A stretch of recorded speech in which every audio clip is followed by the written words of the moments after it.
اس معلوماتی جائزے میں خوش آمدید۔ آج ہم ارسطو کے اس حیران کن سفر پر بات کرنے والے ہیں جس میں وہ محض ایک فلسفی نہیں رہتا بلکہ میڈیکل سائنس کی دنیا میں ایک ایسا تہلکہ مچا دیتا ہے جسے اکثر لوگ نظر انداز کر دیتے ہیں۔ یقین مانیں یہ سفر بہت ہی دلچسپ ہونے والا ہے۔ تو جلدی سے دیکھ لیتے ہیں کہ ہم آج کن کن خاکہ جات پر بات کریں گے۔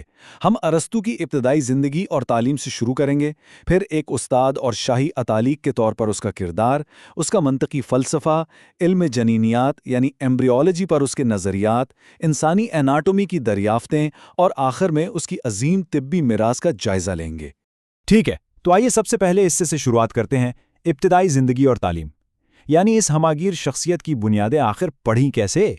اگر ہم اس کی زندگی کی ٹائم لائن پر نظر ڈالیں تو ارسطو 384 قبل مسیح میں اسٹگیرا میں پیدا ہوا، پھر ذرا سوچیں محض 17 سال کی عمر میں اس نے ایتھنز جیسے عظیم علمی مرکز کا رخ کیا اور آخرکار 62 سال کی بھرپور زندگی گزارنے کے بعد 322 قبل مسیح میں اس کا انتقال ہو گیا۔ اب یہاں ایک انتہائی زبردست بات سامنے آتی ہے۔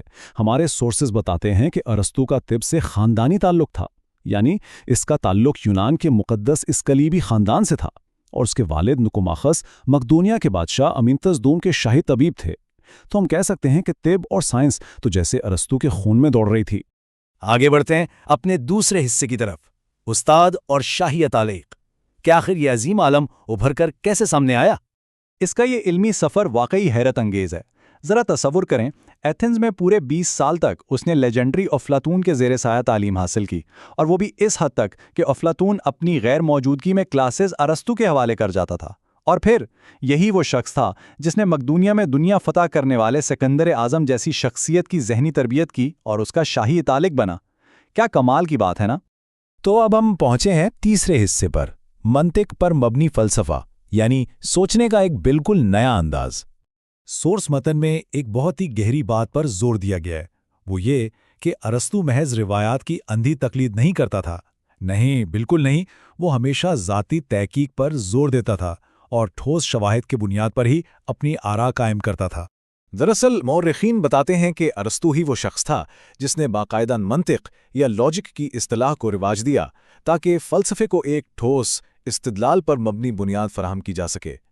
اور سچی بات تو یہ ہے کہ اسی منطق نے آگے چل کر اس کے تمام سائنسی اور طبی مشاہدات کے لیے ایک پرفیکٹ سٹیج تیار کیا۔ چلیے اب چوتھے حصے کا رخ کرتے ہیں، علم جنینیات یعنی ایمبریولوجی پر، اس کے ابتدائی نظریات کہ آخر زندگی کی شروعات کیسے ہوتی ہے۔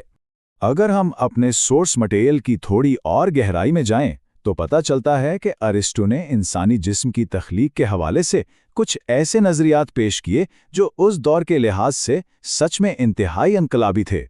اس کا نظریہ تھا کہ تخلیق کے عمل میں رحم مادر کے اندر مرد اور عورت دونوں کا حصہ لازمی ہوتا ہے، اور اس نے یہ زبردست دلیل بھی دی کہ محض مادہ منویہ زندگی کی واحد بنیاد نہیں ہے، بلکہ ان کا مزاج یا ٹیمپرامنٹ اس بات کا فیصلہ کرتا ہے کہ پیدا ہونے والا بچہ لڑکا ہوگا یا لڑکی۔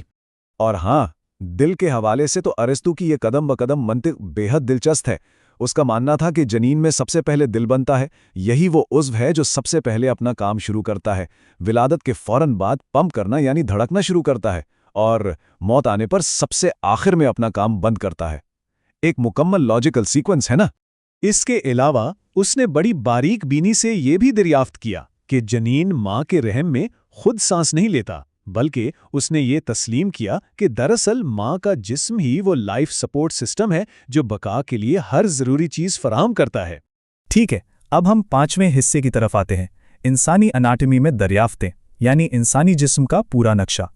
ہمارے سورسز بتاتے ہیں کہ مورخین کے خیال میں انسانی جسم کے ڈائسیکشن یا چیر پھاڑ کی باقاعدہ شروعات ارسطو نے ہی کی تھی، اور اسی عمل نے اسے اعصابی نظام کو سمجھنے، دماغ کی حفاظتی جھلیوں، پھیپڑوں اور میدے کے افعال کی وضاحت کرنے اور یہاں تک کہ پیروٹڈ گلینڈز جیسی باریک چیزوں کی شناخت تک پہنچایا۔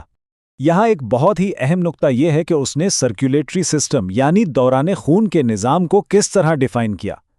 اس نے دل کو واضح طور پر خون کی تمام نالیوں کا مبدا اور مطلق نقطۂ آغاز قرار دیا، اور باقاعدہ طور پر ان نالیوں کو بیان کرنے کے لیے عروق یا ویسلز کی اصطلاح متعارف کروائی۔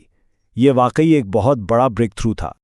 اور اب ہم اپنے آخری یعنی چھٹے حصے پر آ گئے ہیں، ارسطو کی طبی میراث، اس کا مقصد اور اس کی تصانیف۔